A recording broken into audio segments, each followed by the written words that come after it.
Bonjour, je suis ravie de vous retrouver pour cette nouvelle vidéo. Je suis Charlotte Renard, vétérinaire conseil pour DirectVet.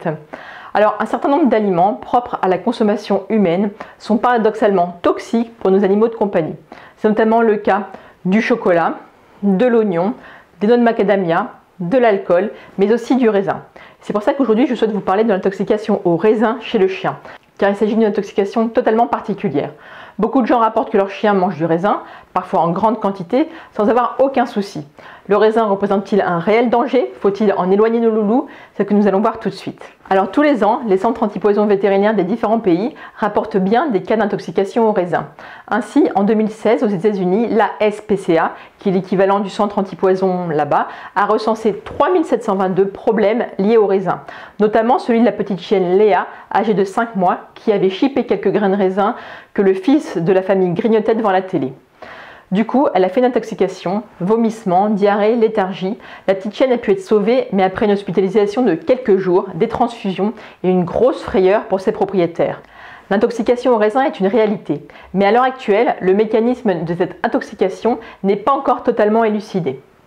L'intoxication se manifeste par des vomissements dans les premières heures qui suivent l'ingestion. Ensuite, il peut y avoir de la diarrhée, une douleur abdominale, le chien va devenir léthargique et puis va développer une insuffisance rénale aiguë. C'est-à-dire que les reins se mettent à mal fonctionner. Si les reins s'arrêtent totalement de fonctionner et qu'aucune urine n'est plus du tout produite, alors le pronostic vital devient très mauvais.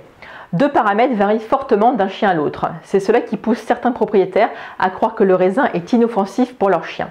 Tout d'abord, la sensibilité au raisin, puis la dose toxique. Alors premièrement, la sensibilité au raisin. Certains chiens peuvent manger beaucoup de raisins, par exemple jusqu'à 1 kg, et n'avoir strictement aucun symptôme, alors que 4 ou 5 grains pourront être fatals chez un autre chien, par exemple de 8 kg. Il existe donc une forte sensibilité individuelle dont on ne connaît malheureusement pas encore la cause. Variété spéciale de certains raisins, différences métaboliques chez les chiens pour assimiler le raisin. Le vrai mécanisme doit encore être élucidé par les chercheurs. Deuxième paramètre, donc la variabilité de la dose toxique. La dose toxique est très variable d'un chien à l'autre et le minimum relevé est environ de 2,8 grammes par kilo de chien pour l'apparition de symptômes. C'est-à-dire que pour un chien de 10 kg, il faut manger 28 grammes de raisin. En raison de toutes ces incertitudes, on comprend qu'il vaut mieux être prudent et ne pas donner de raisin à son chien.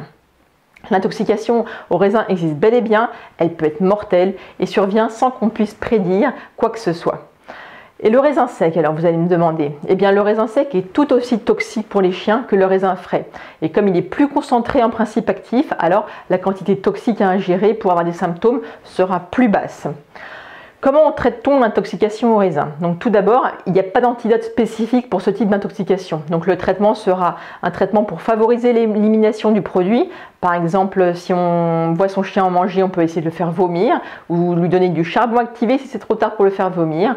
Et ensuite, il faudra traiter les symptômes, par exemple les symptômes de gastro-entérite, puis d'insuffisance rénale aiguë. Alors si le traitement est mis en place rapidement, l'évolution peut être bonne. Si l'insuffisance rénale évolue vers un blocage total des reins, comme je le disais tout à l'heure, le pronostic sera très mauvais. Donc la prévention est donc la meilleure des choses à faire.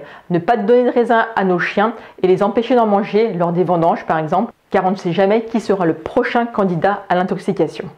Voilà, cette vidéo est maintenant terminée, j'espère qu'elle vous a plu. N'hésitez pas à la liker, à la partager sur les réseaux sociaux et à vous abonner à la chaîne pour ne pas rater les prochaines vidéos de conseils véto et de démonstrations de produits. Je vous dis à bientôt et en attendant, n'oubliez pas, les animaux sont notre équilibre, alors protégeons-les. Ciao!